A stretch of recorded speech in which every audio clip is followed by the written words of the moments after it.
Hi everyone! Good morning! I'm back! This is Sam Brusas and welcome back to my YouTube channel. Oh my gosh! This is it guys, pag-uusapan natin ngayon. Sino nga ba ang tunay na tinik sa competition ng Miss Universe Philippines? Yan ang pag-uusapan natin. But before anything else, hello Philippines and hello beautiful people! Mabuhay! Kamusta kayong lahat? Sana lahat po kayo ay okay at safe ngayong araw na ito. At syempre sa lahat naman ng mga bago nating subscribers dyan, hello po sa inyo lahat. Maraming salamat guys sa pag-subscribe ninyo syempre dito sa channel ko. At syempre sa lahat naman ng mga kamamasam dyan na laging sumusuporta dito araw-araw, lagi-lagi, maraming salamat guys sa inyong lahat. Syempre usapang Miss Universe Philippines tayo ngayon, pero bago tayo tsumika, shoutout naman muna tayo sa mga ilan nating kaibigan na tumututok at talaga namang nag-aabang dito sa Sam Brusas Crown. Andyan syempre si De Los Angeles Mario, Leon Duarez, Jesser Kilatan, Norman Kabuhatan, Kabutahe, Lakesha Yamaguchi. Maraming salamat. And then, of course, shout out din kay Larry Velasquez, Mercy Yang, Robert Casanyas, Snake Gem, Daddy Eddie, Cesar Nuevo, James Baluyot, Yaya Muhammad, Rosario Balendres, si Mylene Sulit, Ricardo Quinyosala, Barbet Elizalde, and then, of course, syempre hindi natin makakalimutan si Randy Lucas, and then of course si Attorney Cornelo Dilag with Maverick. Lagi silang nakatutok dito. Maverick, hello, thank you. And then of course gusto ko rin pasalamatan si Madam Henrietta Solidad at saka si Madam Jenalina Paton. At saka syempre tumututok dito si Perfecto Enshong Jr. Syempre si Ninong Perfecto. Hello sa'yo at shout out.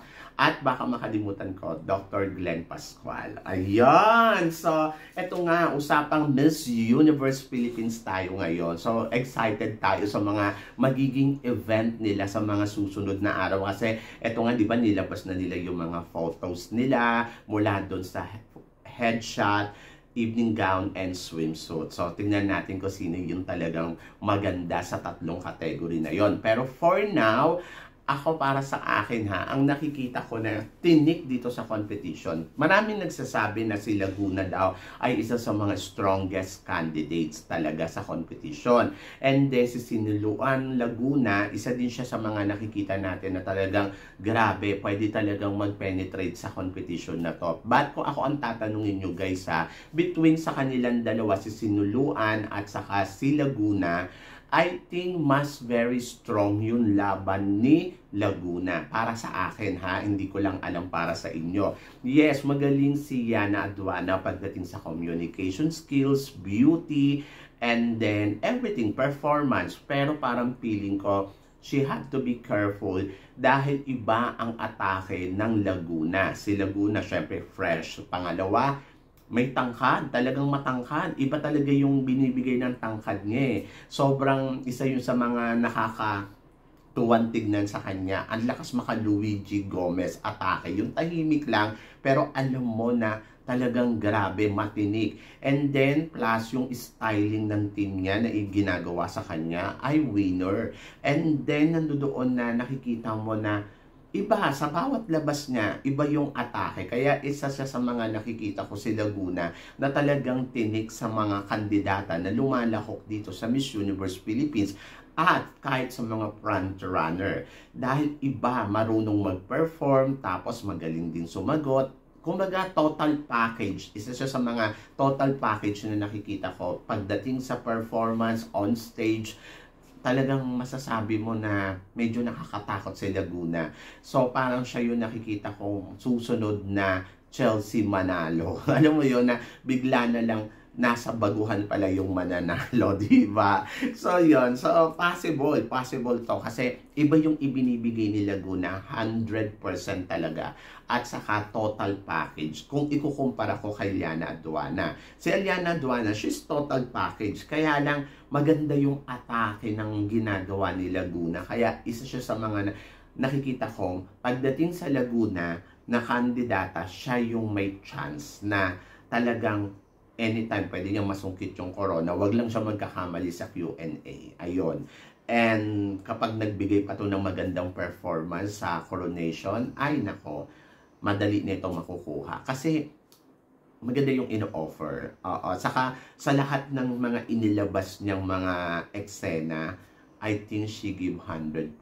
More than kay Aliana Atuana na ibinibigay din naman ng 100%. Kaya lang may mga awkward moment kasi. And I hope na makabawi si Liana sa mga susunod na araw, di ba, na labanan nila. Kasi alam naman natin kung performance na bigla din umaatake si Liana Atuana. So, good luck and let's see, tingnan natin. So, hindi ko alam kung ganun din yung iniisip ninyo na parang mas nalalakasan kayo kay Laguna more than kay Sinuluan Laguna. Ayan. And then, pagdating naman kay Atisa Manalo, si Atisa Manalo, I think she have to be careful to Laguna. Kasi si Atisa, sa totoo lang, bit to crown eh. Oo, nandoon tayo na kung mukhang kay Atisa na to ibibigay yung corona. Kasi parang biglang nagbalik, tapos iba yung atake. So, mas kalmado ngayon.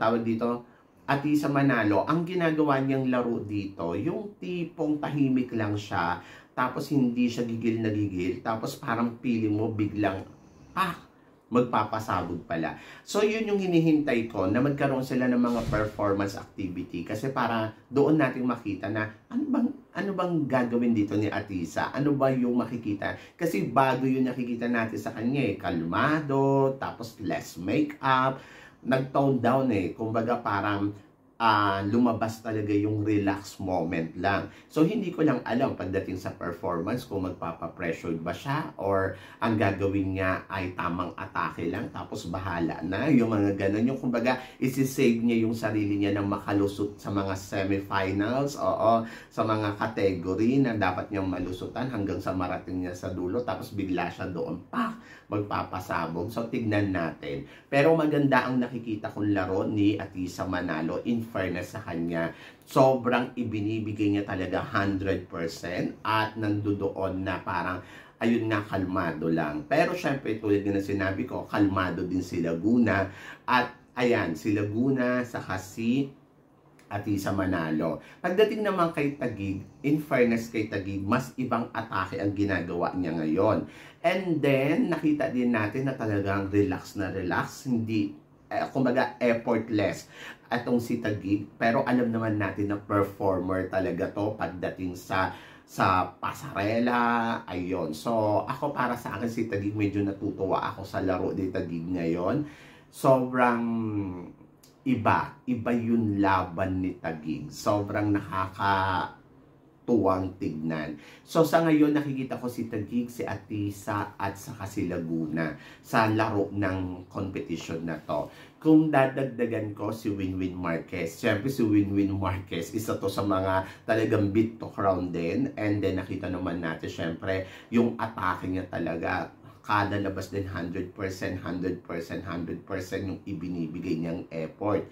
And nandoon ako sa parte na medyo ang lakas ni Winwin talaga maka-top 5 ngayon. So, Winwin, Atisa, Laguna, and Taguig. So, sila yung nakikita ko na medyo parang yung game nila ay nandoon, umaariba. Sa mga baguhan, I think I choose Benguet. Si Benguet kasi, iba kasi yung laro ni Benguet Kumbaga, isa din to sa mga parang very strong yung personality, strong yung game niya, strong yung kanyang laban dito. Na simplihan lang pero alam mong may ibubuga at alam mo makikipagpukpukan ng bonggang-bongga. Ayun yung maganda kay Benguet. So, medyo napansin ko nga sa swimsuit na talagang very powerful, simple pero nandoon na, alam mo yun, oriental beauty kasi. Kaya parang iba din yung laban niya. Plus, matangkad din si girl. So, isa siya sa mga nakikita ko. Actually, mas nakikita ko pa siya more than dun sa ibang kandidata.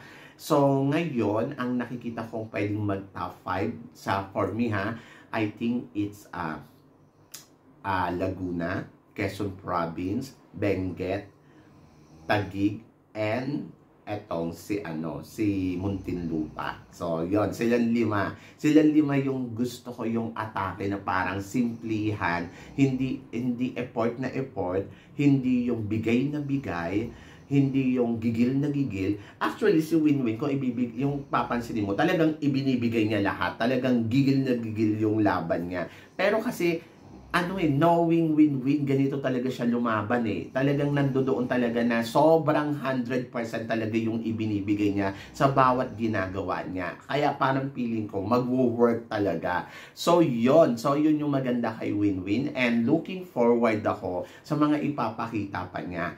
Actually, wala pa naman ako nakikitang bago na ipinapakita ni Winwin kasi nga ganyan talaga siya umatake. So, nandoon lang na pinag-iigihan niya. So, masasabi natin pinag-iigihan niya. But for now, sila yung nakikita ko na talagang very strong. So, tingnan natin kung mababago to pag gumalaw na ang lahat ng kandidata. But kayo guys, ano guys ang tingin ninyo dito sa mga pinag-uusapan natin ngayon? So, please comment below para at least malaman ko naman kung ano naman ang chika mo dito sa mga tinatalakay natin ngayon. So, yun. So, guys, maraming salamat syempre sa inyong lahat sa suporta at pagmamahal na binibigay ninyo syempre dito sa channel ko. At sa mga hindi pa po nakaka-subscribe, please don't forget to click like and subscribe my channel at i-click nyo na rin po ang notification bell para more updated kayo sa aking mga chika. Sabi ng ganon, always keep smiling and always think positive. Walang imposible guys. Magtiwala lang tayo sa itaas. Kaya guys, hanggang dito na lang. Hanggang sa muli nating chikahan. See you tomorrow. Thank you guys.